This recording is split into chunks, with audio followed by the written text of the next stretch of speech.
not ready for the show, not really. If I can get this big one more or less finished, then I'll be happy, because that's pretty much the centerpiece of the show. And it hasn't really been working, so I've been trying to figure out how to fix it.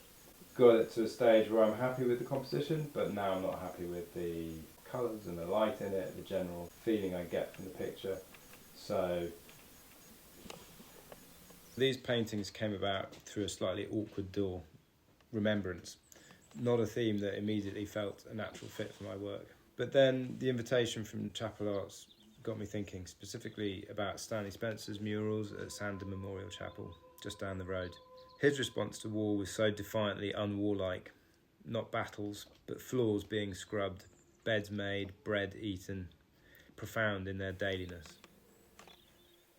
So these are the panels up here. This aeroplane, this is just painted from a screenshot from Grand Theft Auto, as is this one on there, and this one here.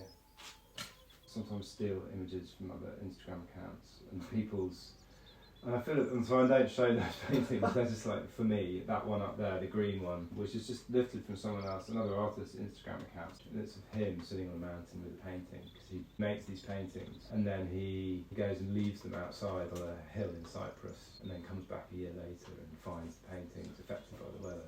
But it had all the qualities I wanted in an image anyway, so I was like, okay, I'm going to paint that. I don't really see it as any different to the way artists have been borrowing from each other, from using other images as inspiration forever. My paintings are full of middle-aged men like me, avatars sort of, playing golf, watering lawns, smoking, floating, lying down. They're sometimes pensive, sometimes radiant, sometimes both. There's not much happening, except maybe the low-key drama of just being. The figures move through surreal, almost psychedelic landscapes at dusk, rendered in saturated colours and acid greens. There's meant to be lightness here, but also dread. The men in my paintings seem adrift, gently performing their leisure. Golf clubs become wands or weapons, depending on the angle.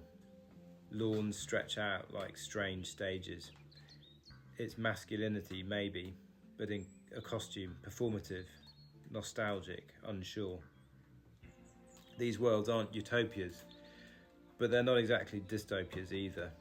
They're invented landscapes of feeling. As Fernando Pessoa put it, I make landscapes out of what I feel, and that feels right. I'm painting fantasy in order to understand reality. My process is hybrid. I use oil paint, yes, but also digital drawing and image making tools in the initial stages. I grew up alongside the birth of computer games, but also exposed to painting and art. I loved the latter more than the former. Now I watch my children playing computer games.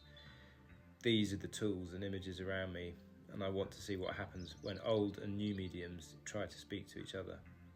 The result, I hope, is a kind of digital physical fiction, something that's not quite real, but is trying to feel its way towards truth. At heart, I think I'm painting in defence of the everyday and in defence of painting itself, a medium slow enough to hold conflicting things together, melancholy and joy, banality and wonder, digital noise and painterly touch.